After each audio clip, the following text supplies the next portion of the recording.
Allô, Vincent? Salut Marie-Claude. On est en studio, c'est-à-dire dans notre salon. Comme d'habitude. Comme d'habitude depuis des années. J'étais un peu essoufflée de toujours monter le studio, mais là, bientôt, un vent de changement nous attend parce que... Si vous avez écouté le dernier épisode de podcast... Vous savez que... On déménage, on emménage avec une autre famille, puis on va avoir un espace dédié pour notre studio. Le premier studio Vivace fixe. Ouais. Il a été dans un appartement à Montréal, il a été dans une van, il a été dans une maisonnette en nature ici, où on est en ce moment. Ouais. Puis là, il va y avoir un vrai studio qu'on n'a pas besoin de monter et démonter à chaque fois qu'on veut filmer quelque chose. On est bien excités. Parce que là, le mouvement, là, c'est assez. Là. Ouais, ça suffit. À un moment donné. OK. Je ne suis pas la mère que je pensais que je serais. Titre de l'épisode d'aujourd'hui, c'est une phrase que j'ai dans mes notes de podcast potentiel. Je savais que ça allait être le titre depuis peut-être un an au moins. Et c'est une phrase que j'ai réentendue de la bouche de quelqu'un d'autre pendant qu'on enregistrait le podcast de Karine Côté-Andretti l'année passée. Salut Karine. Salut Karine. Puis je me suis dit, il y a des phrases comme ça que tu sais, ça nous appartient pas, puis ça me fait voir que c'est dans l'espèce de conscience collective, puis qu'il y a un filon là à adresser. Puis par la suite, on dirait que j'ai entendu sous plusieurs autres formes de la bouche d'autres mamans. Fait que là, je me suis dit, OK, ouais, un jour, il va falloir en parler, puis ça donne que là, c'était juste une intuition. J'ai dit à Vince, il faut qu'on fasse un épisode. On savait même pas si ça allait fitter dans une série ou pas, mais il fallait faire ça. Je pense que c'est une phrase que j'entends qu'on dit nous-mêmes, des fois avec une pointe de tristesse ou du regret ou de la culpabilité. Mais je pense qu'il y a aussi un autre range d'émotions qu'on peut aller chercher par rapport à cette phrase-là, que c'est pas nécessairement négatif, en fait, parce que ça peut être genre, oh my God, je suis pas la mère que je pensais que j'étais. C'est encore mieux où j'ai découvert X, Y, Z. Fait que, comme, tu sais, dans la description, je pense, de l'épisode, je voulais aller chercher cet aspect-là de juste reconnaître que des fois, c'est vraiment difficile, puis qu'on peut se sentir mal de pas être que la réalité ne concorde pas à nos attentes. Dans l'épisode d'aujourd'hui, j'ai envie d'explorer avec Vince le côté comme la part d'ombre, puis même de noirceur, des fois, dans cette affirmation-là. Parce qu'à chaque fois qu'on nomme les choses difficiles, c'est les épisodes qui résonnent le plus, on dirait. Mais comme tout, c'est comme trouver la balance de dire, il faut comme reconnaître certaines émotions, puis juste prendre un moment pour rester dedans. Puis on dirait que c'est à ce moment-là que automatiquement, on flippe et on retrouve l'énergie pour comme aussi le positif. Pour la lumière, ben ouais. L'autre chose à nommer avant de comme commencer, parce que là, aujourd'hui, c'est Vince. Je vais commencer par Vince. J'ai des questions pour Vince parce que je sais même pas, lui, précisément, est-ce qu'il est le père qu'il pensait qu'il serait. C'est ça que j'aime de l'épisode, c'est qu'on n'a pas fait la discussion avant d'enregistrer. Ouais. On a à peine parlé. Puis Vince adore improviser, puis même moi, quand je prends des notes, c'est jamais un script genre précis. C'est plus pour me guider, puis je veux laisser émerger les choses. Fait qu'on n'a pas fait l'exercice, on n'a pas fait le bilan ensemble, puis là, on fait juste le répéter devant vous. Genre. Ben, ça fait quand même comme, je pense qu'on a filmé des trucs en direct une 50aine de fois, puis des épisodes de podcast, il y en a une au petit sang aussi. Fait que c'est comme, on commence à être à l'aise aussi de juste avoir ces discussions-là non scriptées, mais ça a été juste, ça, on pourrait en parler longtemps, ça a été un long parcours. Ouais, je faisais des crises d'anxiété avant, pendant et après. Maintenant, là, c'est encore ça, mais juste moins intense. Ouais, genre une seconde de crise d'extension.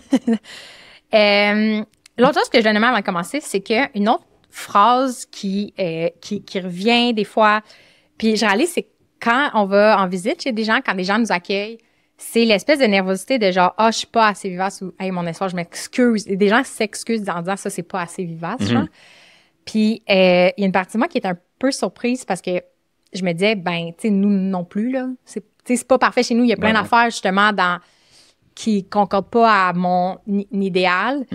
Puis, t'as dit une phrase juste quand on se préparait tantôt, là, comme, tu sais, vivace, c'est pas nous. Non, c'est pas nous. Nous, on aspire à être plus vivace. Je pense qu'aux yeux de beaucoup peut-être de gens qui écoutent ou de vous en ce moment, c'est comme, on est vivace parce qu'on est peut-être la famille qui s'approche le plus de cet idéal-là que nous, on a ou de ce qu'on vise qui est vivace. Mais nous, de notre côté, ce qu'on a découvert à travers les années en partageant toute cette quête-là, c'est qu'il y a d'autres gens vivaces aussi. On est entourés, on a commencé à réunir ces gens-là parce qu'on recevait plein de messages de gens que nous-mêmes, on qualifie de Vivace, puis qui vont même plus loin que nous dans plein d'aspects. d'aspects, là, tu sais. Parce qu'il y a juste tellement de dimensions du mode de vie à adresser que nous aussi, on a ce sentiment-là, en fait, que sur des plans de notre vie, en fait, entière, je me sens pas vivace comme pantoute.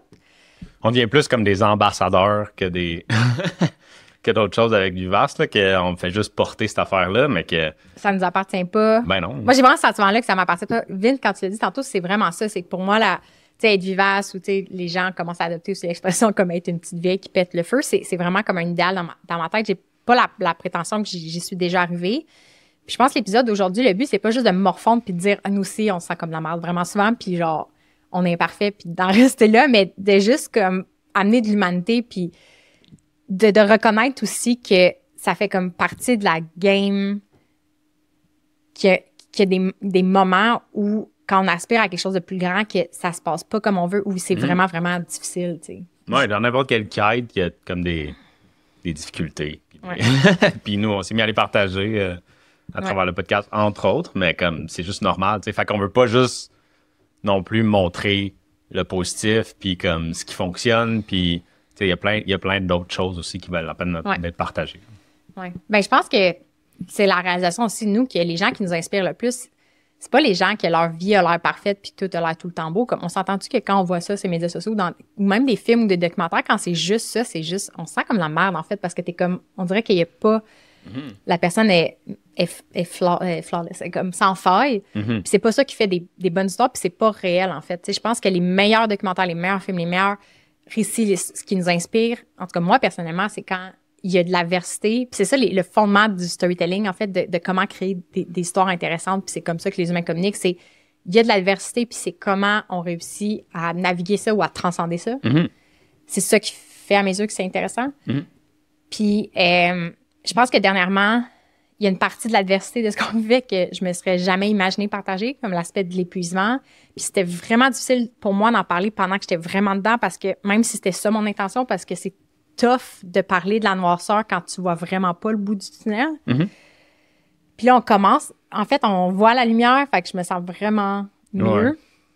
Mais Puis, tu sais, il y a plein de choses que la noirceur nous amène à réaliser des choses. Fait que c'est dur d'en parler avant d'avoir réalisé des choses. Tu sais, comme, à part de dire que c'est tough, qu'est-ce qu'on rajoute quand c'est tough? Je sais pas, mais là, ça nous amène à réaliser quelque chose, changer quelque chose dans notre vie. Puis là, ça vaut la peine de plus creuser ou partager cette réalisation-là, tu sais. Ouais. Puis pas juste la douleur ben, c'est ça, qu'il y a eu avant. C'est ça qui est particulier, c'est qu'il faut le nommer. Il faut parler de genre, tu sais, ça fait vraiment, vraiment mal. Puis il faut presque même résister l'envie de dire j'ai mal, mais voici les solutions. Puis comme de juste rester dedans. Comme, je suis contente de l'avoir fait parce que c'était vraiment, vraiment, vraiment inconfortable. Je me sentais vraiment, comme à plein de moments, j'en ai parlé dans l'infolette, puis j'avais l'impression de radoter ou d'être juste une chialeuse, là, tu sais, de dire comme, OK, Maclan, on a compris. Reviens-en. Ou, tu sais, de vraiment la peur de me faire dire comme, mais c'est un peu de ta faute, ou, tu sais, l'espèce de... Puis, c'est ça. Fait que là, mais là, maintenant, le printemps s'en vient, il commence à faire super beau dehors. On sent que l'énergie change, mais je pense que dans notre vie, on a un moment de transition. On a réalisé que ça fait 7 ans qu'on travaille ensemble. C'est comme si un cycle de notre vie entière qui se termine, puis il y a de quoi de nouveau qui arrive. Tu sais, on va déménager, mais aussi au niveau comme de la structure de Vivace, on passe plus au stade d'entreprise, on va s'incorporer. Fait qu'il y a comme plein d'éléments de transition. Mais encore, au lieu de juste être dans la vision, tu sais, de juste être sur l'excitation du renouveau, j'avais envie de rester un moment de plus dans le « Oh my God, qu'est-ce qu'on vient de vivre? » On le regarde, puis après, on embarque dans... Ça me fait penser à... On a fait une publication récemment d'un lapin qui a un walkie-talkie puis qui fait juste de « What the fuck? » Puis c'est comme ça. En lien avec la parentalité, j'ai l'impression que... La parentalité sans c'est un peu tribu. ça, c'est comme « What the fuck? » Qu'est-ce qui vient de se passer? Ouais, c'est ça. Avant de rentrer dans la prochaine étape. Ouais, c'est ça. C'est ça l'intention aujourd'hui, c'est de parler du chaos de la parentalité puis d'essayer de faire du sens de ça. Là. Ouais, de ce qu'il y a du beau puis du moins beau. Puis, fait que Vince, oui, présent. es-tu le père que tu pensais que tu serais? C'est une question que je trouve difficile à répondre. Puis Marc-Claude ne me l'avait pas posée avant.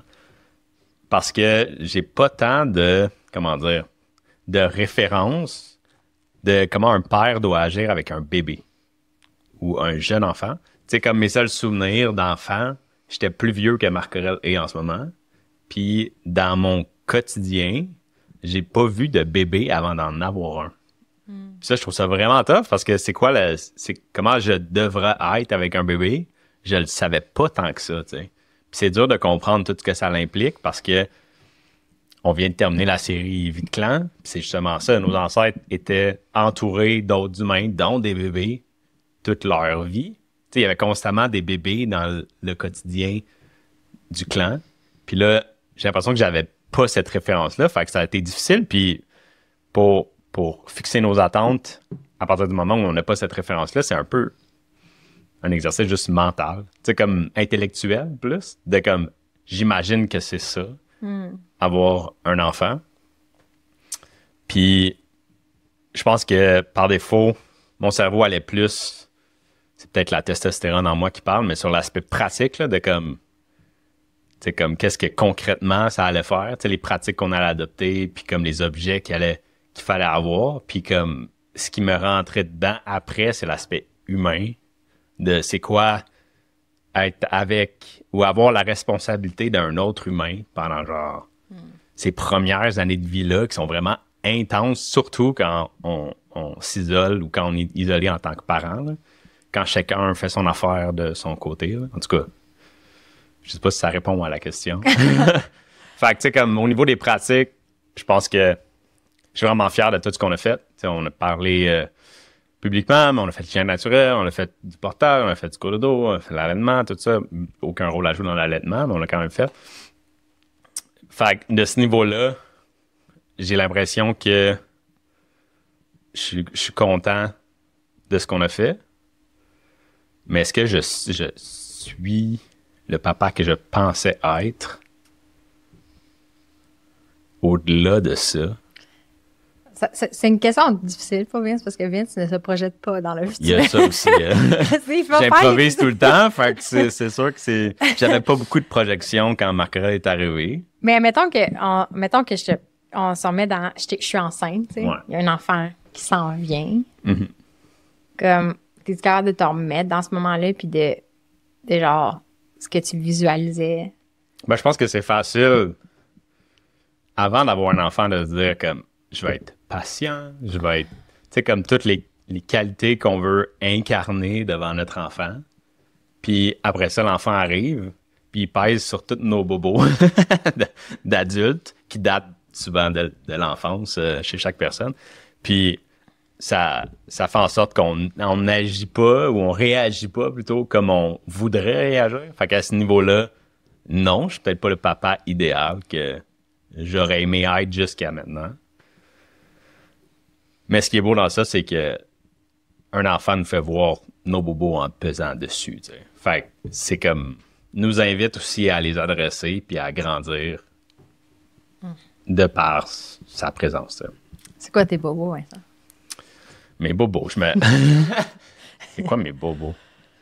Ben, tu sais, y a-tu des moments concrets où tu sens que tes réactions envers Marc-Aurèle ou envers d'autres affaires sont pas comme... T'es comme, je suis pas fière. Ben, tu sais, on peut justement donner un exemple de ce matin.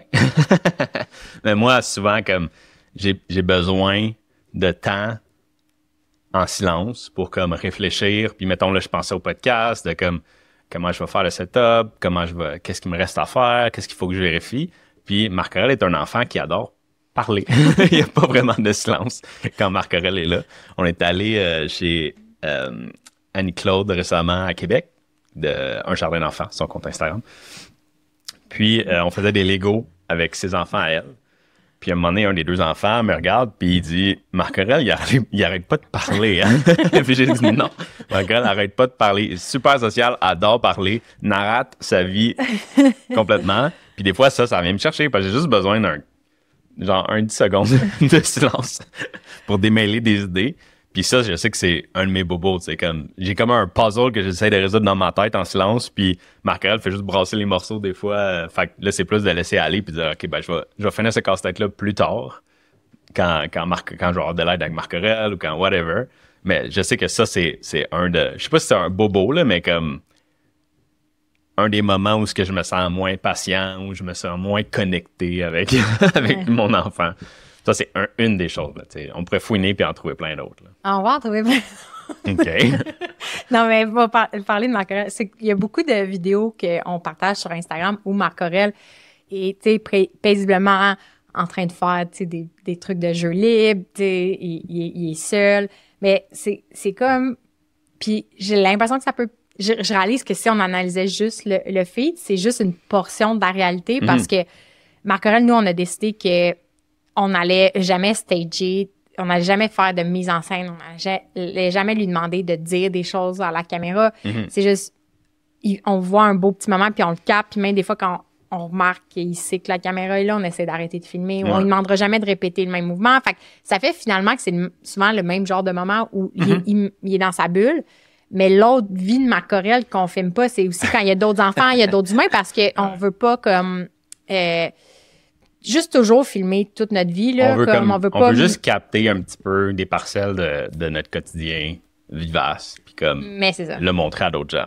Mais c'est vrai qu'il y a une partie de notre réalité, c'est que Marc Aurèle, comme, partout adore faire. Il aime faire rire, il fait des spectacles. Puis c'est vrai que ça, c'est moins comme présent sur les médias sociaux, juste parce que, en termes de tournage, c'est comme juste moins approprié dans le quotidien ou quand on est avec d'autres personnes. Mais bref. Vincent. Oui. Là, tu nommes un aspect de genre... Je pense que plein de parents vont relate, parce que c'est vrai je trouve un des défis qui est beaucoup, beaucoup parlé, dans la situation actuelle, c'est qu'il n'y a pas de répit, là. Il n'y a comme pas justement de moments où on peut juste récupérer puis genre réfléchir. Mais, je suis curieuse de savoir, en termes de ton... personnellement, genre, y a-tu des facettes de toi que, genre, t'as découvertes dans ton interaction avec Marc Aurèle, comme positive ou négative, ou comment le formuler? C'est quand même une grosse question pour du live. Parce que moi, ouais, peut-être. Ben, tu sais, comme je me rends compte que je me suis toujours considéré comme introverti. On en a déjà parlé à d'autres épisodes de podcast, à d'autres moments. Mais je suis conscient que récemment, un des moments que je trouve plus difficile, c'est, mettons, Marc Aurèle veut juste faire les choses avec toi. Puis là, je me sens comme exclu parce qu'il dit non, pas papa. Puis là, je sais qu'il y a un bobo là qui est comme, comment ça, non, papa, tu sais?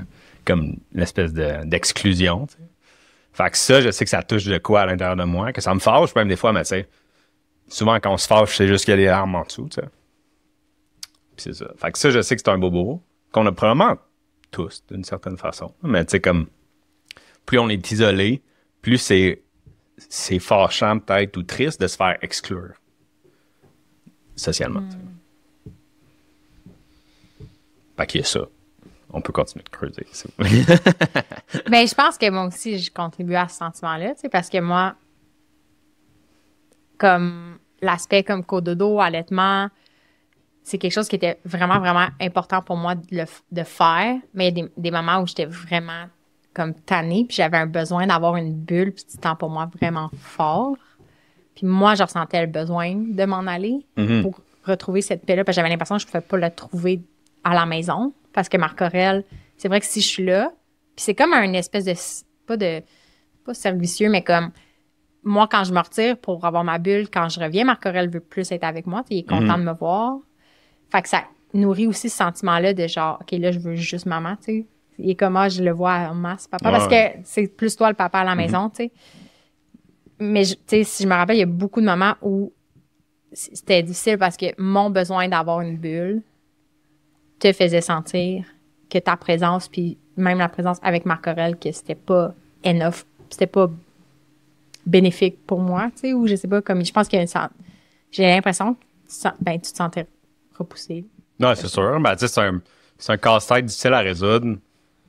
Puis ça revient à l'isolement parental parce que on le sait, là, s'il y a d'autres enfants, surtout dans le cas de Marc Aurèle, des garçons plus vieux, on le verra pas pendant des heures. Il va juste être avec d'autres humains. Mais quand on est les trois ensemble, un contexte qui peut être difficile, c'est Marc-Claude a besoin de sa bulle pour whatever raison.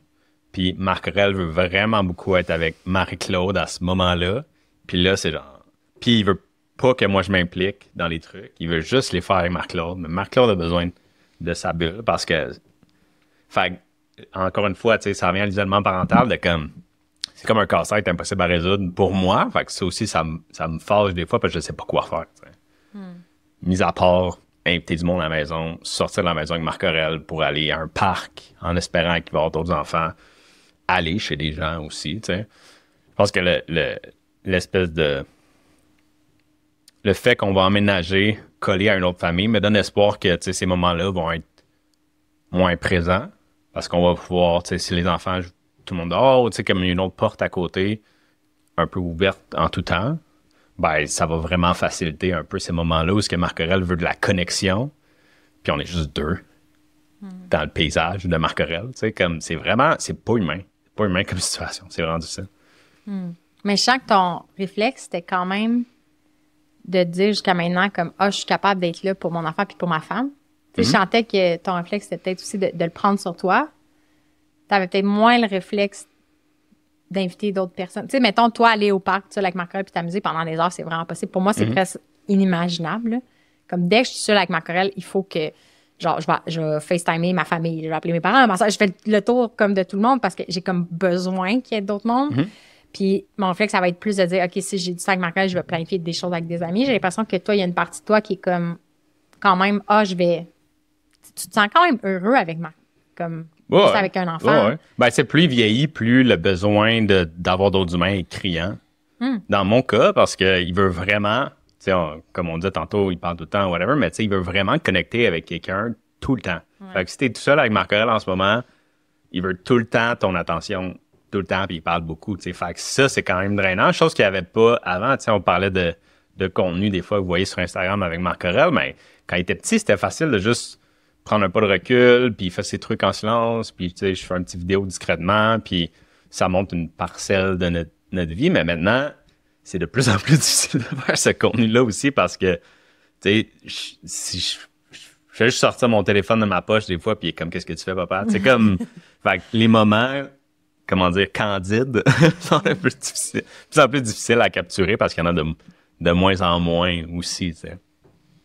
Ça arrive encore, mais il y en a de moins en moins. Moi, c'est vrai, je trouve ça quand même plus facile maintenant qu'avant. Je trouve que comme chaque phase avait des défis. Tu sais, mettons, bébé, c'était ce que tu nommais tantôt, t'as un enfant dans les mains, puis t'es comme, OK, à partir de maintenant, puis pour toujours, c'est moi qui le garde en vie, là, comme ce petit tête-là, puis tu sens que tu sais pas quoi faire, puis là, il faut que tu repartes avec le bébé, puis t'es comme, il y a une entité quelque part qui me fait confiance de faire ça, c'est presque étrange. Ouais. Puis c'est toute la découverte de c'est quoi avoir un enfant. Mais moi, je pense, une des périodes les plus difficiles, c'est quand il est comme je sais pas, c'est-tu un bambin? Il est-tu un bambin en ce moment? Il est un enfant. Je sais pas. Whatever. C'est quoi la tranche d'âge? Mais tu sais, l'âge qui commence à être mobile, mais qui est full désarticulé, puis il fait du chaos complètement dans le sens où, genre, il va casser les choses, il va tout taponner, puis c'est la phase exploratoire, puis merveilleuse que, genre, il découvre son environnement. Il comprend pas nécessairement ce qu'on lui dit, puis on comprend pas nécessairement ce qu'il nous dit. Il y a vraiment une phase chaotique, là, puis là, on n'est plus là-dedans en ce moment, je pense, là, mais t'as raison. Ouais. Moi, ça a été la phase que je trouvais le plus difficile parce que je suis vraiment pro comme jeu libre, jeu risqué, tout le machin, mais comme la part de chaos que ça l'amène dans une maison, c'était comme, alors que j'avais déjà un système nerveux en surcharge, c'est juste trop. Puis je pense pas que c'est juste en lien avec l'enfant, mais encore une fois, c'est juste en lien avec le contexte. Puis moi, il y a de quoi que je trouve plus facile dernièrement parce que Marc Aurèle, puis je veux vraiment faire attention de ne pas être trop intellectuel puis de pas rester dans ma tête parce qu'un des apprentissages, c'est que Marc Aurèle me ramène plus dans le senti. Dans le senti, les émotions. Dans le senti. Mais le fait que mon enfant me regarde dans les yeux puis me dit littéralement « Parle à moi, maman ». Parce que des fois, je reviens d'une journée de travail, justement, j'étais dans ma bulle. Moi, j'ai besoin de parler à un autre humain puis c'est Vince, l'autre humain. Puis là, je veux juste y raconter toute ma journée puis Marc Aurèle veut me voir. Puis là, je dis une phrase puis là, il nous interrompt des fois pour... Tu sais, de manière comme... Parce qu'il veut connecter avec nous, là, c'est normal. Mais maintenant, littéralement, il va dire « Maman, parle à moi ». Tu sais, fait que des fois, une façon quand on est ça, c'est que finalement, je réalise, je peux y raconter ma journée à lui, puis je sais que Vince nous entend. Mais moi, on dirait qu'il fallait que ça passe par l'intellect, tu sais, cette espèce de... Non, Marc Aurèle, il veut juste notre présence, tu sais, mais en tout cas, une des choses... En tout cas, je veux revenir sur ce que tu as dit tantôt, comme... J'ai repensé à ça, puis je pense qu'une des plus grosses chicanes qu'on a eues ever, c'est justement quand il était un petit peu plus jeune, puis on l'envoyait à un milieu de garde, puis on allait là à temps partiel. On payait temps plein, mais on l'envoyait juste les matins. Parce que c'était vraiment important pour toi qu'on soit la figure d'attachement principale. Ouais. Ben, aussi qu'il passe plus de temps, mettons, avec nous qu'avec quelqu'un d'autre. Ultimement, je pense. C'était ça. Puis, je me rappelle que c'est vrai que j'ai eu un moment vraiment difficile cet automne. Mais c'est tough de dire qu'est-ce qui était le pire, là, mais si je me reporte au fait que, mettons, il y avait une pénurie de garderie, tu sais, puis qu'on se sentait seul à la maison, on venait de déménager, on n'avait pas encore de réseau. Puis je sentais que les matins, ça faisait déjà du bien, mais moi, on dirait que j'avais besoin de plus de répit. Puis moi, je te disais, peut-être qu'on pourrait s'essayer pour certaines journées, faire des journées complètes. Puis c'était comme, moi, j'en ai besoin. Puis toi, tu disais, non, mais tu voulais que Marc-Aurèle passe plus de temps avec nous. Mais là, je te disais, mais c'est comme, je comprends que c'est pas nécessairement naturel d'aller porter son enfant ailleurs. Puis il y a quelque chose de déchirant là-dedans. Mais en même temps, être seul à la maison avec un enfant, ce n'est pas plus naturel. C'est ça un peu l'argumentaire. Ben, en fait, c'est de naviguer, c'est vraiment difficile de répondre aux besoins de tout le monde quand le contexte n'est pas humain ou naturel. Dans le sens où, à ce moment-là aussi, Marc-Aurèle faisait encore des siestes l'après-midi et détestait faire les siestes ailleurs qu'à la maison. Fait que là, il y avait ça aussi de comme une journée complète, mettons un milieu de garde. On l'avait essayé, puis ça marchait. On aurait pu insister, mais c'était crève-cœur aussi un peu de comme essayer de forcer Marc-Aurèle à faire une sieste ailleurs quand lui montrait des signes qu'il voulait absolument pas. T'sais. Puis maintenant, ça l'a changé. Il fait des siestes ailleurs, mais tu sais, comme. C'est ça, de répondre aux besoins de tout le monde dans un contexte inhumain, il y a comme des compromis à faire à plein de niveaux. T'sais. Puis moi, je trouve ça particulièrement difficile d'imposer ces compromis-là à un enfant. T'sais. Ouais, parce que c'est ça, au final, la discussion revenait à. Tu sais, je pense que. Je sais pas si. Moi, dans ma que je le voyais, c'est que si je te disais Vince, Vince était vraiment un père présent, puis un mari présent pour moi. Dans le fond, il essaye de me donner les moments que j'ai besoin, puis il essaie de donner à Marc-Aurèle ce qu'il a besoin. Puis c'est comme si cette situation-là, c'était. Je me rappelle encore, on te dit, j'ai l'impression qu'il faut que je choisisse entre mon enfant et mon enfant. Comme. De dire, on dirait qu'il n'y a aucune solution qui fait que tout le monde est comblé. Les besoins à qui j'essaye de résoudre. T'sais. Parce que là, c'est comme, faut que je choisisse. Puis ça, je trouve ça puis je trouve encore ça tellement difficile à ce jour, tu sais. Parce que ça devrait pas être un choix que j'ai à faire. Tu sais, dans un contexte parfait, là, qu'on parle de vie de clan, ben, ça devrait, ou c'est peut-être là, mais à très, très petite échelle, tandis que là, c'était comme existentiel, c'était comme majeur, comme. On a chacun des besoins fondamentaux qui ne sont pas comblés. Exact. Puis là, qui on privilégie. C'est vraiment difficile. Moi, je pense qu'un des trucs, en tout cas, j'ai noté, je voulais vraiment nommer dans l'épisode, puis j'en ai déjà parlé jusqu'à maintenant, mais je pense que là, je vais le dire, puis là, je vais pouvoir peut-être me libérer de cette pensée-là, mais comme, je trouve que dans le monde de la parentalité, faut pas normaliser la détresse parentale. Je trouve que c'est comme, il faut parler de détresse parentale puis se dire, oh wow, on n'est pas les seuls à vivre ça, il y a ça, mais il faut comme pas accepter que c'est supposé être ça la vie. Ouais, que c'est ça être parent. C'est ça être parent.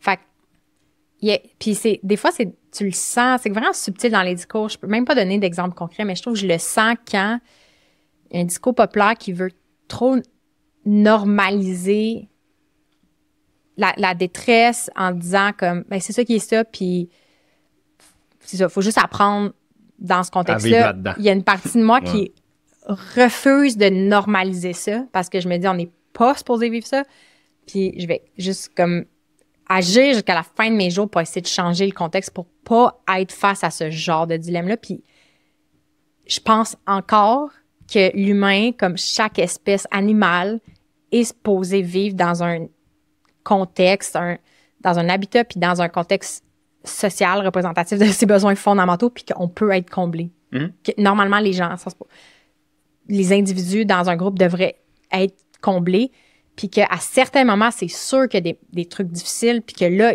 on est plus en mode survie. C'est normal, tu sais.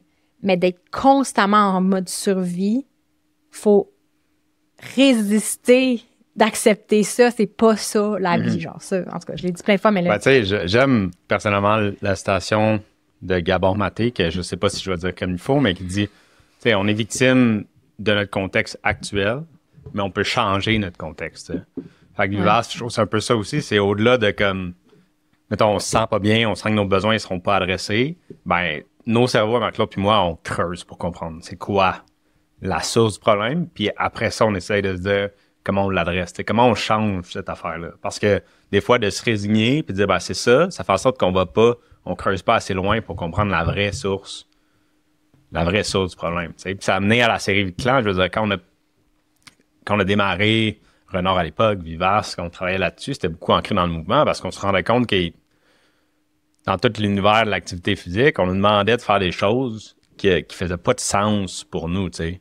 Que le problème, pas le problème, mais la solution qui nous était proposée pour acheter plus d'activité physique dans notre quotidien, on était comme, ça me semble, ça marche pas. Fait que là, on a commencé à creuser, puis on est arrivé à des réalisations, mais on n'a pas arrêté de creuser depuis, là. Puis ça a amené où ce que Vivace en est en ce moment, puis à la série Viclan, tu sais. Puis après ça, c'est de dire, ah, OK, maintenant que je comprends mieux le problème, ben, je comprends mieux comment l'adresser, puis comme changer ma vie pour, comme, pas juste se résigner, puis dire, ben, c'est comme ça, mais dire que, ben, OK, ben, si je change ça, ou si j'essaye de changer ça, je peux réellement changer ma vie, puis celle de ma descendance aussi, tu sais, si on parle de mode de vie. Ouais, c'est vraiment ça. Si la détresse parentale est juste vue comme un problème individuel, que c'est juste parce que, comme parents, on s'en met trop sur les épaules. On n'en fait pas assez ou on en fait trop. Mais il faut comme c'est vrai. sortir de ça. Il faut sortir de ça. Il y a réellement une influence de l'environnement puis du contexte. Mm-hmm. C'est vraiment spirituellement, là, de se dire, il y a réellement un contexte, des choses qui sont hors de notre contrôle. Puis je pense que ça amène beaucoup d'humilité de l'accepter. Parce que je réalise que c'est l'ego qui veut que le centre du monde tourne autour de lui puis qui dit, je suis responsable de tout est de ma volonté. Mm-hmm. Non, en fait, on vit dans un univers où il y a des choses qui sont au-delà. C'est comme la météo, tu sais. Je veux dire, on contrôle pas la météo, on peut décider comment on va réagir face à ce qui est devant nous, mais c'est pas vrai qu'on contrôle tout puis qu'on est responsable de tout ce qui s'est produit. On se retrouve dans certains contextes. Encore une fois, tu sais, on peut être même des victimes. Il y a des choses qui vont nous affecter profondément qu'on n'a pas nécessairement mérité, mais de distinguer comme qu'est-ce qui est notre responsabilité puis là où on a un pouvoir d'action quand même, peu importe le contexte dans lequel on se trouve. Puis ça, c'est difficile parce que moi, je réalise que il y a une partie de moi qui se disait non, mais c'est l'environnement. Puis là, j'étais là, mais tu fais juste te victimiser, de blâmer le monde extérieur. Mais je suis comme non, mais c'est réel. Tu sais, si on, comme espèce animale, encore une fois, on vit pas dans le bon contexte, on peut pas se sentir bien. Tu sais. Puis il a fallu que je sorte de ça, que je dise ah, mais c'est les deux à la fois. Des fois, on est dans des contextes qui sont inadéquats. Puis on a quand même un pouvoir d'action. Puis même si c'est pas optimal, parce que moi, je vivais beaucoup dans la frustration de ça devrait pas être comme ça. Mais c'est comme il faut accepter, OK, mais ça devrait pas être comme ça, mais c'est là qu'on en est. Qu'est-ce que je fais? Maintenant, au lieu de juste être frustré que les choses se passent pas comme je voudrais. Là. Puis des fois, quand on sait pas quoi changer, on sait pas quelle solution amener, ben c'est qu'on n'a pas creusé assez loin pour trouver le vrai problème. Je pense aussi, oui. Fait que c'est facile à ce moment-là de se résigner, je vois rien que je peux changer. Mais, tu sais, parce que, je sais pas, je suis maman à la maison, mon conjoint travaille, je trouve ça vraiment tough. À certains moments de ma journée, mettons, d'être toute seule avec mon enfant, ben comme on se dit, ben j'ai pas le choix, qu'est-ce que je peux faire, tu sais. Mais c'est que on n'a pas, tu sais, nous ça nous est arrivé en fait qu'en fin de journée, on arrivait à 6-7 heures, on était drainés les deux pour différentes raisons. Puis là, il y avait Marc Aurèle qui voulait encore full connecter avec nous, puis il est super sweet, puis tu sais mais on était drainés, tu sais. Là t'es comme ben j'imagine que je vais juste passer à travers. Mais c'est ça qui a amené un peu à la série Viclan de dire, ben, comment les gens, comment nos ancêtres faisaient avant dans ces moments-là, parce qu'on trouvait ça vraiment tough. Puis là, de commencer à organiser des soupers avec des amis, de vivre une vie un petit peu plus comme de communauté. Pas de clan, mais déjà plus de communauté. Ça nous avait réalisé que ces moments-là devenaient vraiment meaningful si on pouvait connecter un peu avec une vibe de feu de camp, mais à l'intérieur, de juste genre échanger avec d'autres adultes matures pendant que des enfants de différents âges co-créent / jouent ensemble juste à côté, tu sais. Comme là, ça devenait full naturel puis énergisant. Fait qu'on était comme, oh, OK, ben, faut creuser là, tu sais. Parce que c'est vers là qu'il faut aller. J'ai des réflexions, mais je veux juste voir le chat. Si Ouais. tu veux juste regarder vite, si tout est Pour correct. ceux qui nous écoutent en ce moment sur le podcast, les membres du clan Vivace sont avec nous en ce moment en direct, puis on a un chat sur lequel ils peuvent interagir. Qu'est-ce que tu aimerais voir, Marc? Ah, juste savoir si tout est correct. Il y a plein d'interactions. Mais on s'est dit qu'on allait répondre et interagir plus avec le clan après 1 heure Dans, de discussion. ouais, dans 15 minutes. Dans 15 minutes. Ouais. OK. C'est intéressant. Hey, ça va déjà faire 1 heure. Ça va tellement vite. Je n'ai même pas Ouais. parlé de moi. C'est drôle parce que chaque fois, on se dit, hey, on pourrait juste. Tu sais, d'après moi, celle-là va être cool. Va être court, parce que c'est jamais ça. Puis c'est tout un an et Mais demi. je pense que je sais comment faire un pont entre ton histoire et la mienne. OK, vas-y. Un des trucs qui est intéressant, c'est que on a eu une enfance comme similaire à certains niveaux, mais différente. Toi, tes parents, ta mère avait une garderie en milieu familial. Tu étais entourée d'enfants. Moi, j'ai vécu sur ma rue. Il y avait plein de jeunes familles. Ma mère travaillait en temps partiel pendant qu'on était à la maison. Mes grands-parents étaient en fait. Mais là où ça l'a changé, c'est que, rendu à un certain âge, toi, plus le temps avançait, plus tes parents s'impliquaient dans leur travail. Mhm. Puis je me rappelle que quand on avait ces discussions-là vraiment tendues par rapport à la garderie, de dire, Vince, mon besoin, c'est que j'ai besoin d'un répit de plus. Je sais que c'est pas idéal, mais j'ai vraiment besoin d'une pause de plus. Puis je pense qu'on pourrait essayer comme plus de temps à la garderie. Parce que, anyway, genre, je vois que quand Marc-Aurèle, même si t'es toute seule à la maison, comme, je sais que ça te faisait sentir comme si c'était pas enough, encore une fois. Tu prenais tout sur toi, puis c'est comme si je te disais, c'est pas encore assez, mais je te disais, je reviens le soir, puis t'es fatigué, puis t'es brûlé, puis je me sens pas mieux non plus, tu sais. Fait que c'est. En tout cas, mais je me rappelle que tu me disais, parce qu'en vieillissant, comme enfant, t'étais souvent seule à la maison. Parce que je sais pas souvent en parler. Ben, tu sais, c'est des souvenirs qui sont plus vieux. C'est plus le début de l'adolescence. Fait que, tu sais, j'ai pas.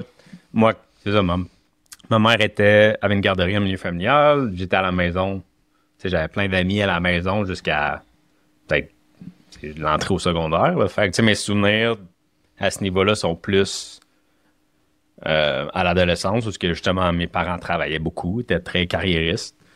Se sont rendus très loin dans leur profession respective. Mais c'est ça, j'ai des. À cette époque-là de ma vie, il y avait beaucoup de solitude. Ça, c'est vrai. Ouais. Puis je me rappelle que tu disais que pour avoir vécu, tu sais, ce que c'était d'avoir moins vu ton père que toi, tu voulais être avec Marc-Aurèle. Ouais, parce que même, tu sais, c'est ça, ma mère, elle avait un milieu de garde, mais mon père, déjà là, quand on était très petit, travaillait beaucoup. Mes parents ont eu 3 enfants très collés. Il y a eu ma soeur, moi, mon autre soeur. On a à peu près 1 an d'intervalle entre chaque. Fait que ça l'a... Gaulé. ça l'a gaulé. Il y avait 3 bancs d'auto dans l'auto pendant une couple d'années. Fait que mon père travaillait beaucoup pour être capable de supporter un peu la famille. Puis il était souvent en voyage d'affaires et tout. Fait que c'est vrai. Puis là, je pense où c'était vraiment déchirant pour moi, c'est que moi, je me reconnais plus dans tes parents que je me reconnais dans ma propre mère, en fait. Mais ce qui est bizarre, c'est que moi, mes attentes pour être mère, c'était que... ouais, c'était vraiment weird. Parce que moi, tu sais, il y a des petites filles vraiment jeunes qui se disent comme que leur vie, ça va être d'être mère, puis c'est leur rêve, puis c'est magnifique, puis cette clarté-là, je la trouve magnifique, mais j'ai jamais vraiment ressenti ça. Puis je sais pas à partir de quel âge, mais il y a une partie de moi qui savait que le travail, puis je veux même pas juste appeler ça du travail, mais la création, tu sais, c'était vraiment, vraiment important pour moi. Puis j'avais une peur viscérale de devoir choisir entre mon enfant puis ma carrière. Puis, fait que je pense que entrer dans la maternité, je le sentais déjà comme une espèce de compromis. Puis on dirait que j'ai manifesté en partie ça aussi. Bien, c'est sûr qu'il y a le contexte qui joue, là, mais ce sentiment-là que la carrière puis l'enfant, c'est incompatible. Puis que j'allais nécessairement faillir à la tâche ou être une mauvaise mère.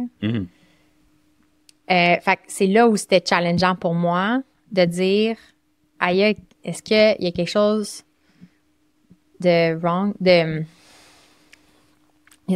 a-t-il un problème avec moi si je me sens mieux quand je travaille que quand je suis avec mon enfant, tu sais. Puis je pense qu'il y a une partie qui venait juste de la pure détresse.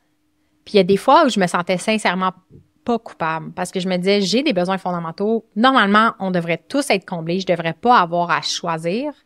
Puis j'étais assez en paix. Puis des fois, j'étais comme vraiment plus colérique puis irritable que je pensais. Mais j'étais capable de me dire, c'est juste un symptôme parce que tes besoins fondamentaux sont pas comblés. Puis je blâmais pas Marc Aurèle, je blâmais vraiment le contexte. Puis je m'en voulais de réagir. J'étais triste que ma colère tombe sur Marc Aurèle. Mais je me disais pas que c'était lui le problème. Puis même, j'ai appris à y demander pardon. En fait, j'ai réalisé que j'étais aussi bien, comme au lieu d'essayer de réprimer mes émotions, que quand ils s'exprimaient, de juste les nommer puis les adresser, puis que c'est ça finalement que nos enfants ont besoin, je pense. Mais je réalise que avant d'être mère, en fait, j'hésitais même à être mère. Puis même ensemble, quand on était ensemble, je te disais, je suis pas 100% sûre que je veux des enfants. Fait que quand on a eu un enfant, puis j'ai trouvé ça tellement, tellement difficile.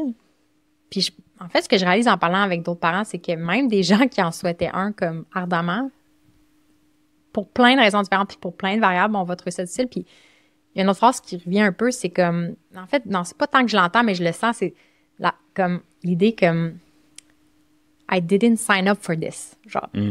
J'ai pas signé pour ça. J'ai pas signé pour ça, là, comme s'il y a une entité ou quelque chose qui aurait dû nous aviser que...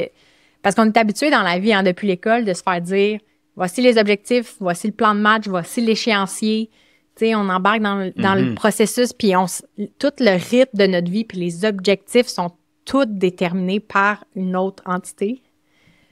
Puis c'est comme si là, dans la parentalité, je pense que naturellement, dans les tribus, on a des guides, puis il y a une sagesse ancestrale qui est transmise. Je pense qu'on a des repères, mais là, on arrive dans une société où, ben, il y en a, mais nous, on jugeait qu'il était inadéquat, là. Puis là, t'arrives là, puis t'es comme, où est-ce que j'ai pas signé? Il est où le contrat, là? Parce que, genre, dans ma tête, c'était pas ça que j'allais vivre. C'est comme si, normalement, ancestralement, ben, on avait plusieurs références. Puis on pouvait comme se faire une idée à peu près. Mais là, c'est comme, il y en a peut-être une référence ou, tu sais, comme... Puis autant dans la parentalité que même, je trouve, la vie de couple, tu sais, comme tu sais, même nous, c'est pas juste... Yeah! Tu sais, il faut apprendre à naviguer cette relation-là comme on apprend à naviguer la relation avec notre enfant. Puis il y a des ups, puis il y a des downs. Comme on disait tantôt, ben, tu sais, Marc Aurèle pèse sur mes bobos, des fois Marc Claude pèse sur mes bobos, des fois moi je pèse sur les bobos de Marc Claude. Tu sais, comme on essaye tous de naviguer dans ce contexte un peu inhumain-là où on a peu de références parce qu'on est tous isolés. Puis on manque peut-être de comment dire? C'est difficile. Ouais, je sais pas. Mais je pense que ce qui est intéressant dans l'espèce de bilan, c'est que je pense que dans les dernières années, on a beaucoup, beaucoup parlé du contexte. Tu sais, d'essayer de comprendre justement la cause profonde, puis c'est de réaliser qu'on a un mode de vie qui est inadéquat, qui est interrelié avec une culture, une vision des besoins humains qui est comme pas alignée avec la nature humaine réelle. Fait qu'on a des croyances erronées sur c'est quoi être humain, fait qu'on matérialise ça dans le monde réel. Tu sais, maintenant que ça a été fait, on dirait que ça a fait comme, OK, comme tantôt de dire, je veux pas normaliser ça, je veux pas accepter que c'est ça la réalité. Puis on dirait qu'une fois que ça a été fait, là, on avait plus d'espace pour se pencher sur notre histoire personnelle puis dire, OK, dans ces paramètres-là, dans mon contexte très personnel à moi, ils sont où les nœuds? Parce que ça varie d'une famille à l'autre parce qu'il y a beaucoup de variables puis on a beaucoup de besoins. Puis de dire, comme, il y a la nature humaine, mais c'est quoi mon essence personnelle? Puis de revenir à ça. Puis j'ai réalisé que il y a une partie de moi qui avait beaucoup, beaucoup de difficultés à accepter puis à être fière du fait que je suis entrepreneur. Puis je voyais presque même ça comme un vice, genre. Puis c'est comme difficile de naviguer. Que tu es ambitieuse. Que je suis ambitieuse, puis que je suis une rêveuse aussi, puis que je suis une idéaliste, puis que même que je sens que c'est un flow tellement puissant que je vois déjà sur mon lit de mort, là, comme, je vais être encore en train de, genre, gribouiller des idées ou des affaires, puis que je vais avoir le sentiment que, genre, j'aurais pu en avoir 14 vies, tu sais, puis... Ouais. Puis je pense que...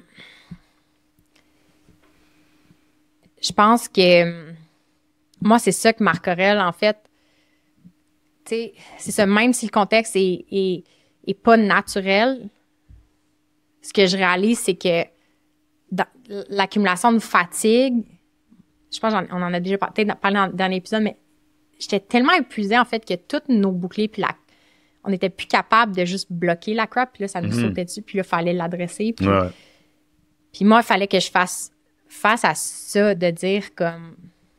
de juste accepter pleinement qui je suis. Puis je peux pas dire que je suis rendue là, tu sais.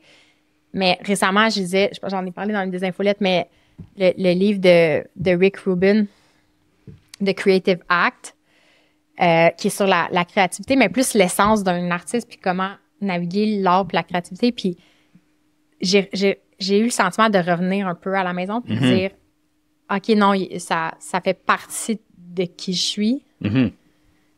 Puis au final, puis là, je réalise que c'est intellectuel, là, c'est pas encore ressenti, là, mais je sens que ce que je peux offrir à Marc Aurèle, c'est de trouver son essence à lui, puis de l'encourager à vivre, puis à créer, genre, à fond, tu sais. Puis que... C'est ça, comme l'aspect qu'il faut sacrifier qui on est pour nos enfants. Il y a de quoi là, en fait, qui... En tout cas, il y a une quête à essayer d'harmoniser, comme... De dire... Mais encore là, c'est comme si on nous demandait de faire le choix entre deux affaires inhumaines. C'est-à-dire, soit t'es à la maison avec ton enfant et tu ne travailles pas, mais ce contexte-là est pas humain pour un parent, ni pour un enfant d'ailleurs. Il devrait être dans un groupe multi-âge de plein de personnes, tu sais, toute la journée. Ou tu travailles, même le terme, tu sais, travailler, qui est très industriel, très capitaliste un peu, de dire que, en fait, nous, on veut créer, tu sais. Puis, on veut montrer à Marc Aurèle que c'est possible de créer, tu sais. Ce que tu veux, là. N'importe quoi. Mais pour ça, il faut le faire, tu sais. Fait ouais. Je réalisais que j'avais une liste entière pour dire tout à quel point je suis pas la mère que je pensais que je serais, mais comme on va bientôt entrer dans la période de commentaires puis de questions, mais je vais juste nommer peut-être moi mes attentes comme mère, ça serait quoi? C'est je viens d'une famille, ma mère vient d'une famille nombreuse, puis je trouve que la maternité, ça n'a jamais été présenté comme un fardeau. J'ai jamais tant entendu parler négativement de la grossesse, les enfantements, la vie de mère. Je suis vraiment en admiration pour ma famille. C'est des gens comme vraiment diligents, loyaux, stables, présents. Mes souvenirs d'enfance, c'est qu'il y avait beaucoup, beaucoup d'amour puis de stabilité. Beaucoup d'enfants puis une appréciation de la famille comme sincère, là. J'ai jamais senti que les enfants, c'était un fardeau, qu'on était dans les jambes ou qu'on faisait trop de bruit. Il y a quelque chose qui avait de vraiment harmonieux. Je me rappelle pas d'enfants qui faisaient des crises de bacon ou de chicane ou de... Tu sais, comme... Puis pour moi, c'est ça la vie. Tu sais, c'était des adultes comme des piliers. C'est comme une espèce de présence rassurante. Fait que pour moi, être parent, c'était juste ça. J'avais quasi aucune question à me poser. Puis il y avait une partie qui devait venir naturellement. Puis il y a une partie de moi, comme j'ai pas souvenir d'avoir vu. Mes parents, c'est pas des gens très colériques, là, peut-être qu'ils refoulent à voir. Mais tu sais, mon père, c'est pas pour rien que je sors avec Vince, mais mon père, c'est quelqu'un de vraiment caring, puis très, très doux. Puis je me rappelle, j'ai pas beaucoup de souvenirs de mes parents qui pètent des coches ou qui sont colériques. Fait que le fait que moi, je suis vraiment plus irritable puis même nerveuse, en fait, j'ai essayé de me dire, mais d'où ça vient? Parce que je pensais vraiment que mes parents sont comme vraiment dans le jeu libre et risqué naturellement. Là. Je pense que c'est même pas un concept pour eux. C'est juste leur façon d'être parents. C'est ton enfant va le vivre puis comme il va grandir là-dedans. J'ai pas souvenir mes parents, jamais ils nous disaient « Assis-toi droit, fais pas ci, fais pas ça ». J'ai pas de souvenir de ma mère qui dit « Fais pas ça ». Genre, mais en même temps, je pense qu'on est des enfants, on n'était pas des tornades ou des fous, là, comme... Fait qu'il y a une espèce de sentiment que cette vision-là, que être parent, t'avais même pas besoin d'intervenir tant que ça, en fait. Fait que je pense que j'étais profondément déstabilisée quand, mettons, Marc Aurèle, il y avait des situations que je me disais, ça peut pas être ça. Qu'est-ce que je fais? Genre, comment j'interviens? Il y a une partie de moi qui revenait toujours au contexte de dire, est-ce que le contexte, comment je peux changer le contexte pour que naturellement les choses se passent bien? Un peu comme mes parents, c'est des jardiniers, puis je pense que c'était vraiment leur approche avec nous. C'est comme, il y a quelque chose qui marche pas, ils tweakaient, puis leur jardin est comme absolument comme foisonnant. Fait que je pense que c'était ça, de toujours me dire comme, qu'est-ce que je dois changer dans l'environnement? Parce que, mettons, il y a des situations que je me dis, on devrait pas les vivre, en tout cas. Fait que j'étais profondément déstabilisée. Puis c'est là que ça m'a amené aussi à creuser, de dire, je pense que finalement, je retiens sur certaines choses quand même de mes parents, mais je réalisais que j'avais peut-être plus le système nerveux de ma grand-mère que je pensais, qui était une grand-maman comme full affectueuse, mais très nerveuse, genre. Je l'entends encore dire comme, oh mon Dieu, tu sais, qu'elle avait peur qu'on se fasse mal, mais je me rappelle que ça me faisait pas peur. Je la trouvais juste comique, là. Tu sais, ma grand-mère, on se cachait à la vitre en face, puis là, comme enfant, on voyait quand on traversait la rue. C'était tellement tannant. Mon père, il est impossible à surprendre. On peut pas y faire peur. Il est comme pas nerveux, justement. Mais ma grand-mère, elle les full, fait qu'on se cachait dans le garde-robe. Puis là, notre truc, c'est que quand elle ouvrait la porte, on lui faisait peur, puis elle sursautait tout le temps, puis ça nous faisait pleurer de rire. En tout cas, pas mamie. Mais je réalise que finalement, je pense que j'ai plus son système nerveux. Puis j'ai vraiment plus la chienne. Quand Marc Aurèle fait des trucs risqués, je me trouve même presque gossante des fois.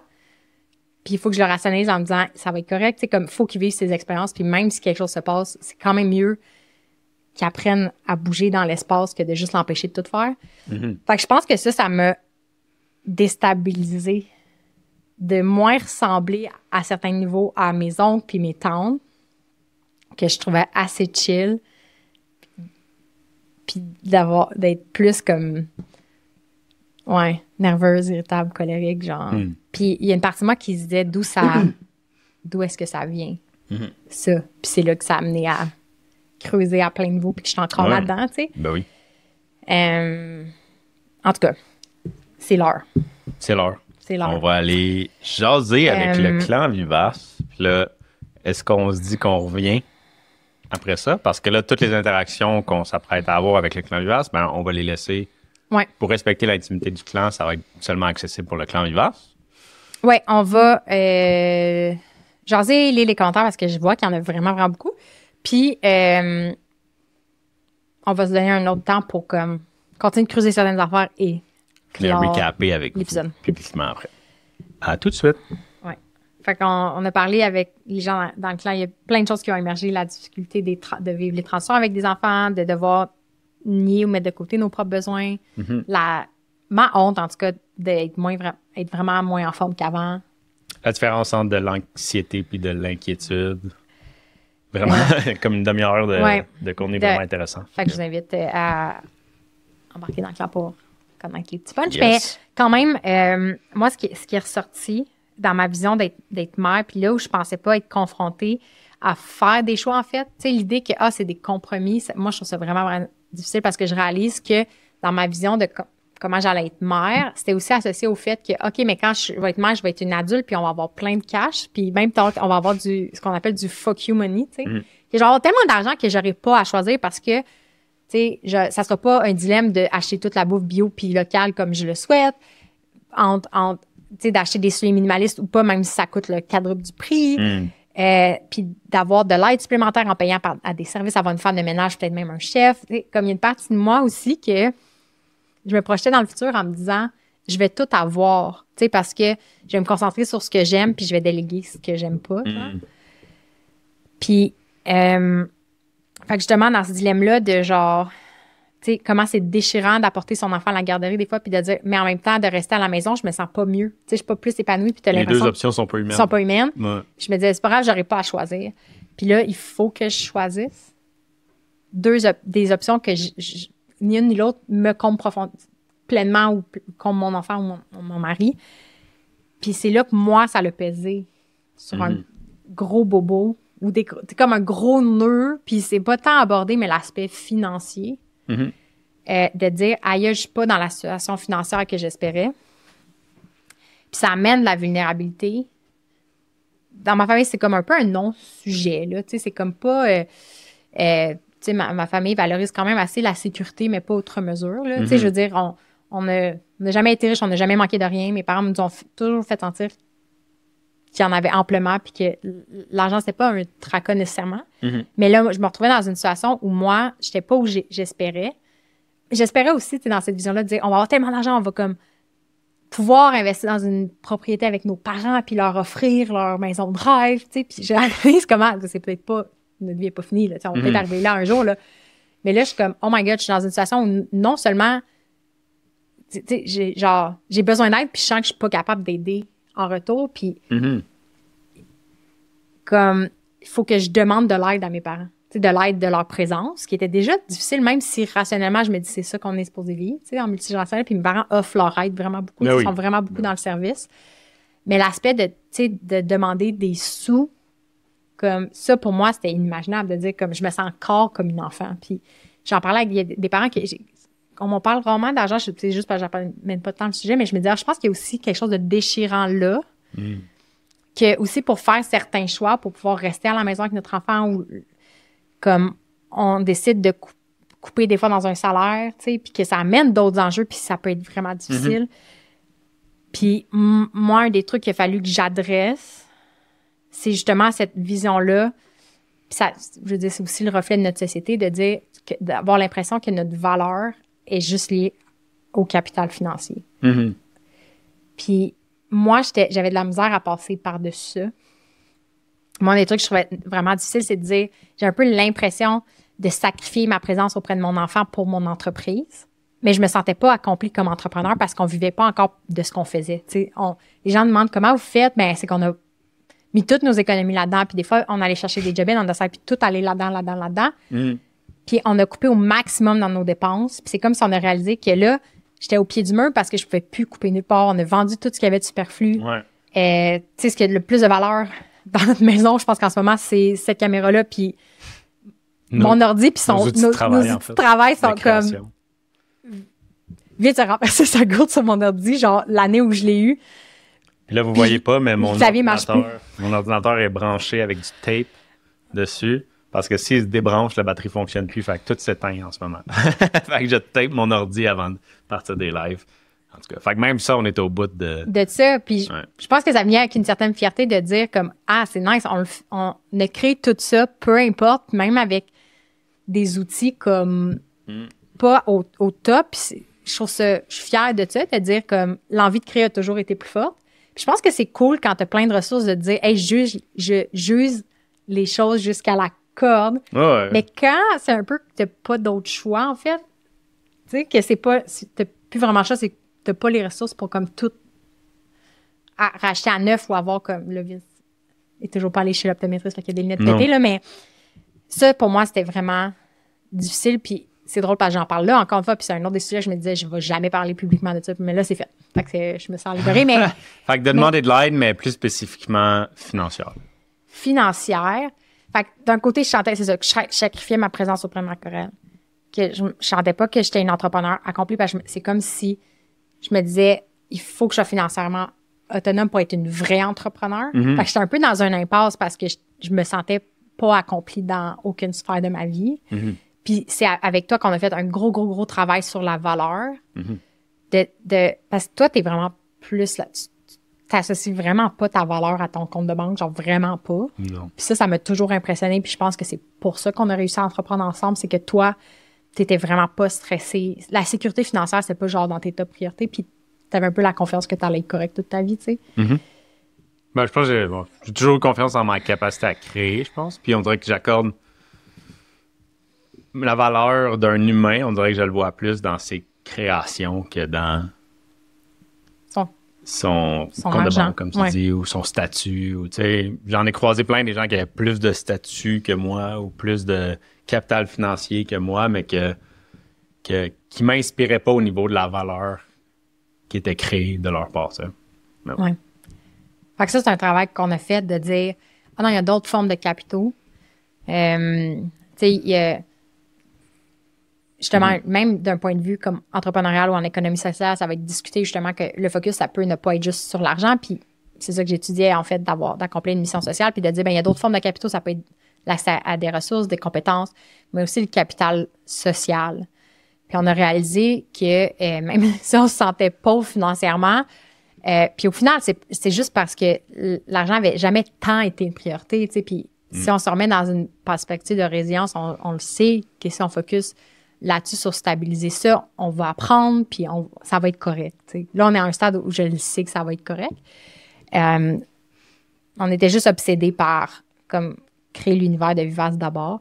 Mais ce qu'on a réalisé que la vraie richesse, c'était le capital social. Tu sais, c'était le fait de voir comme tout le réseau de personnes qui avaient autour de nous, puis la communauté. Puis là, on était comme un peu flabbergastés, en fait. Puis là, on revenait à genre, oh my God, tu sais, c'est comme si le prochain chapitre de notre vie commence, puis on est déjà riche, en fait. Genre, tout est possible. Comme le sol est super fertile, c'est comme ça que je me sentais, tu sais.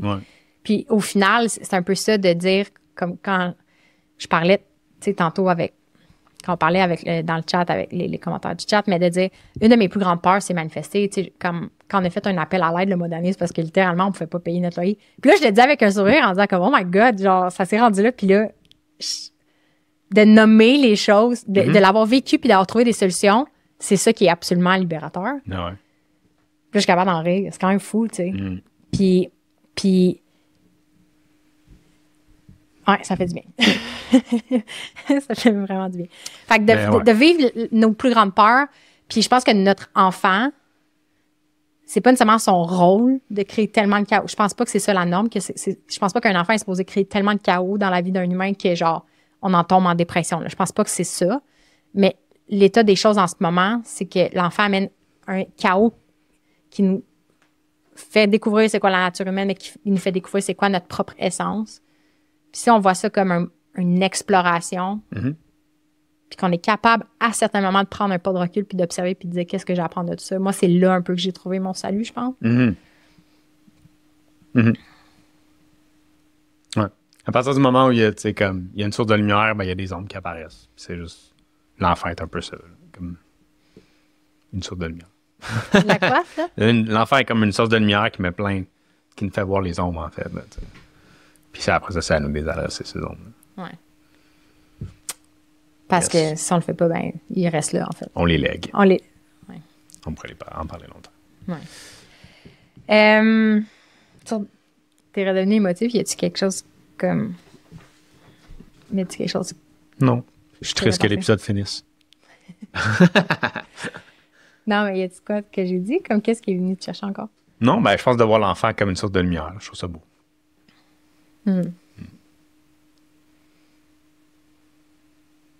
Fait que c'était des larmes de joie. Ouais, genre.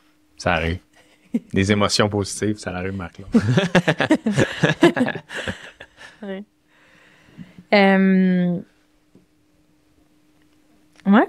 Ben, c'est drôle parce que je suis sûre que j'avais comme tellement d'affaires à jaser, mais c'est vrai que là, on dirait que ça peut être un bon moment pour clore. Ouais, je pense qu'on va clore. De toute façon, merci aux gens qui ont contribué le mois dernier. On peut continuer à faire Vivace. Merci au clan Vivace. Ouais. Pour votre soutien constant. Dans le chat en ce moment, les gens continuent d'écrire, c'est vraiment apprécié.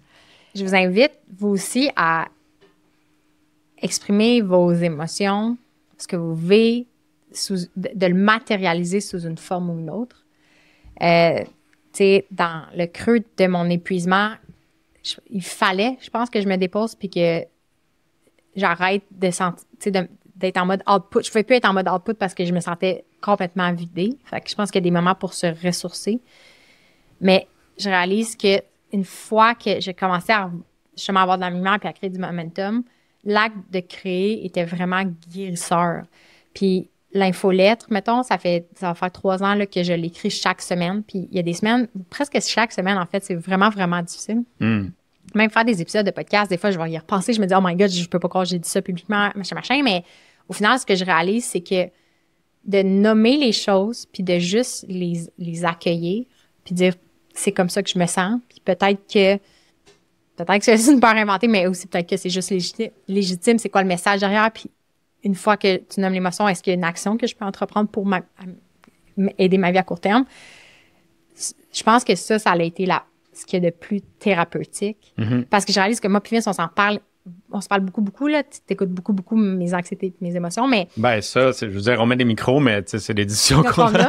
Mais c'est comme si de le matérialiser puis d'en parler à d'autres personnes, tu sais, c'est une coche de plus. Puis même, en fait, des fois, on peut écrire puis juste brûler la feuille, mais moi, je réalise que de voir ça noir sur blanc ou de le formuler d'une manière concrète, là, c'est vraiment guérisseur. Puis ça veut pas dire que dans un jet, on va trouver toutes les solutions, mais juste de se connecter à ce qu'on ressent puis de le nommer, c'est juste fou. Genre, c'est juste fou tout le bien que ça m'a apporté. Puis c'est pour ça qu'on a décidé de repartir une saison de podcast. Puis dans cette transition-là, on s'est dit, OK, bon, ça fait des années que là, on essaie de comprendre comment vivre comme un humain. Puis ça devient une espèce d'idéal dans notre tête. Là, la prochaine étape, c'est de peser sur le gaz sur comment on essaie de recréer ça dans le monde actuel, dans la réalité de la société industrialisée. Puis là, on a envie de sortir juste des livres, puis de la théorie, puis d'aller sur le terrain parler à des familles du clan Vivace qui essaient d'appliquer une ou plusieurs pratiques, puis de comprendre comment ça se passe, puis quand c'est difficile, comment vous avez réussi à transcender ça.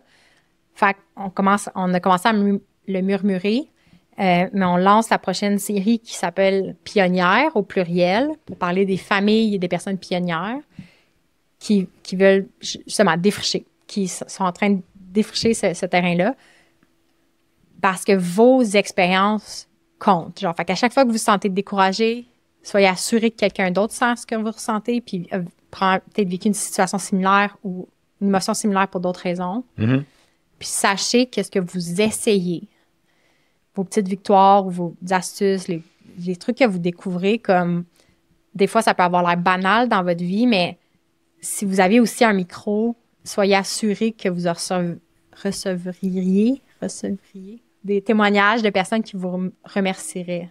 De parler du difficile, mais aussi de nommer des solutions comme... Fait que c'est ça qu'on va faire. La série Pionnière, on va donner le micro. Ça va être une série juste des membres du clan. Puis de commencer à créer ce savoir collectif-là, mais comme des expériences vécues. Ouais. Pour transmettre toutes ces expériences-là et ce savoir-là. Et s'entraider. Et s'entraider. Ouais. À être plus vivace. Yeah. Ensemble. On dirait un politicien comme cheap. Là, comme... Allez. C'est ça le mot de la fin? C'est ça le mot de la fin. Bon, voilà. À bientôt. Merci. Merci au Clan Vivace de supporter le podcast. Bonne journée.